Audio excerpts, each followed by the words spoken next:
friends, my name is Katie10, and welcome to my Week 2 commentary for Dance with the Stars Season 22. This week was Latin Week, and while I was only blown away by two obvious people, this episode was pleasant to watch. Before we get started, I just want to extend my get well wishes to Mark Ballas. I know he's had issues with his back in previous seasons, but this injury made me cringe for him. Also, I'll be extremely saddened if his test results say he has to drop out of the competition. Godspeed, and I hope you heal soon, Mark. And now let us talk about this week's episode.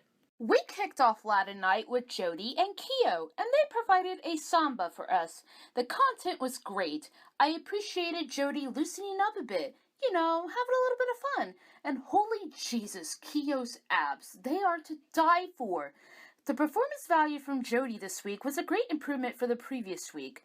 I swear, if her scores keep going up, she will have a better average than a certain co-star of hers from 2 years ago. I'm happy with the samba, I'm happy with Jody and Keo this week, I'm just happy in general. Marla's Argentine tango with Tony was quite interesting to watch.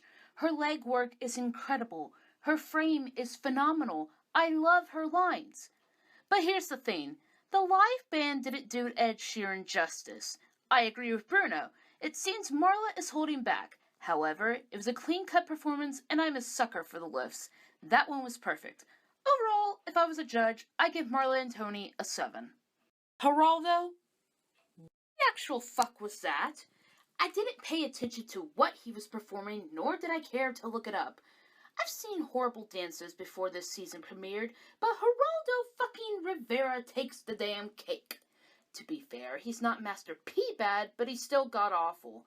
As stated in last week's video, I fucking hate Donald Trump. What does Geraldo and Editor do?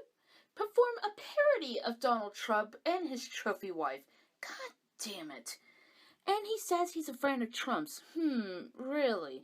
How does your friend feel about you mocking him, let alone being in the same season as his ex-wife? I wonder how Marla felt about this routine. Oh my god, when the cameras were panning in the audience, most of them were not impressed. Whether it was Geraldo's performance or the idea of Trump being president, who knows? This was stupidity at its finest. As said earlier in this video, Mark injured his back during Sunday's camera blocking. At the last minute, the producers or whoever decided to have Alan take his spot, and I was hoping that Paige could pull off a dramatic change. And you know what? She blew my expectations out of the water. She connected very well with Alan, and their chemistry was unbelievable. Furthermore, Paige deserved those scores, and she deserves to be on top of the leaderboard. She's becoming a favorite for me, and whether she gets to continue her journey with Mark or Alan, I'll be rooting for her. Well, this week business was not booming for Antonio and Sharna. They connected well, which is a good sign. They got really close in the samba. I mean, I get that Sharna just got out of a relationship back in December, but fuck it, we're not gonna stress on that shit. He overdone some moves, more notably his leg work. I agree with Carrie Ann. He needs to maintain a sturdy frame. And really? You think you're better than Von Miller? Then how is his team the Super Bowl champion, and how is he MVP? And how did he score a point above you this week? Anyway, it was a good rumba, just not what I was hoping for. While Kim is not one of the strongest competitors, I can easily say that her outlook and her lively energy is what makes the audience love her and Sasha. Her salsa was okay. It's not that easy to come out with one of the hardest dances in the second week, however, I could tell she was giving her all in that routine. And I also love that cameo from Gloria Estefan. I hope she's on a future season. Kim seeing her on video was the funniest shit I've seen in a long time. She did make mistakes, but I can clearly see she does have potential. There's no doubt she's going to be around for a while. I disagree with the judges based on Niall DeMarco's performance. What I think Peter was going for was something a little bit more edgy and unique. I think they're taking their stupid medication because they seem to have forgotten that Niall is completely deaf and cannot hear the music to save his life. Carrie Ann, I'm looking at you, bitch. What we got from Niall and Peter this week was a different composition than what others are used to seeing. I mean, what if a blind person went on dancing and they were told to open their eyes or watch what they're doing? Yeah, the judges are clueless. I didn't think it would take this early for all three of them to be that way this season. I don't fucking care for Misha Barton's piss-poor attitude. While her appearance made her an adult version of Willow Shields, Misha is like a white person of Tamar Braxton, but worse. Her voice reminds me of a chain smoker.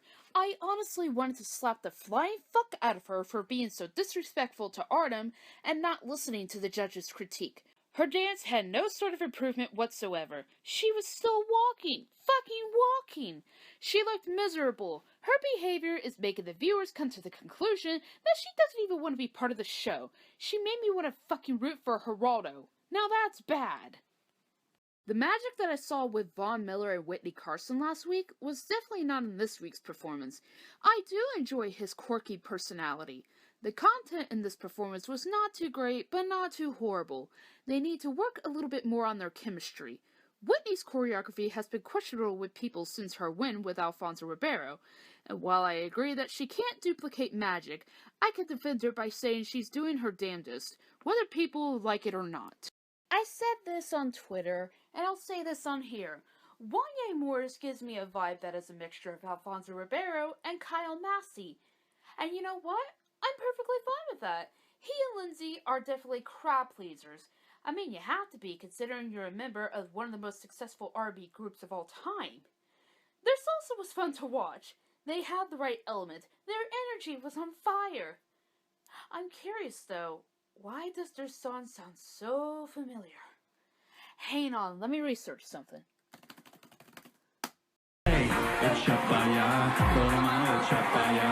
Oh dear God, no. Wanya and Lindsay win at this song for sure. My mouth honestly dropped when Doug and Karina began their paso doble. Last week I said that I was scared about this dance only because of that dreadful foxtrot, and I thought this dance would be worse. Well, I was proven wrong. He was strong and fierce. His daughter must have drilled it into his head that he can't be a wannabe Geraldo. I love the intensity in this paso doble. Karina tries her hardest with each of her celebrities, and for this week, it truly paid off. Well done. Ginger Samba was absolutely pathetic. This dance combined two of my least favorite things, Justin Bieber and Val Schmerkowski. While I understand the basis of the samba, I don't think Ginger covered that concept well, nor did she have the swag that they were trying to accomplish.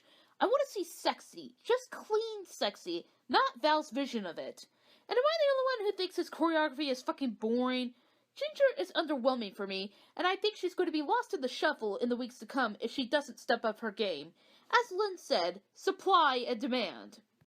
Here's something that we haven't done in a long time. A bottom three! Let's see who they are this week.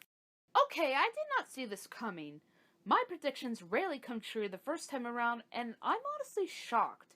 If you recall my last video, you will remember that I had stated that these three would be in jeopardy. And they were! And I also said that Geraldo Rivera would be the one to get eliminated first. And I was fucking right. Do I want a medal? Cash? Food? Come on, I gotta have some sort of recognition. Well, to be nice, it was so wonderful to see Edita Slavinska again. But bringing her back after 6 years and 12 seasons, only to be the first to get eliminated, is harsh. I don't know if she's willing to come back for season 23, but whatever she decides to do, I'll be there to support her decision. Bye, Geraldo. Get lost. Next week is Most Memorable Year Week. Can we just get to the part where it's Disney Week? 2 more weeks, Katie. You can survive 2 more weeks. In retrospect, I'm just glad that Geraldo won't ruin my favorite theme. I don't know what will be in store for us next Monday, but I look forward in finding out. Can we all just acknowledge the fact that Kiyo Motsepe made it past the first elimination? If we could get it past week 3, then to quote Antonio, business will be booming. Until next time, take care everybody.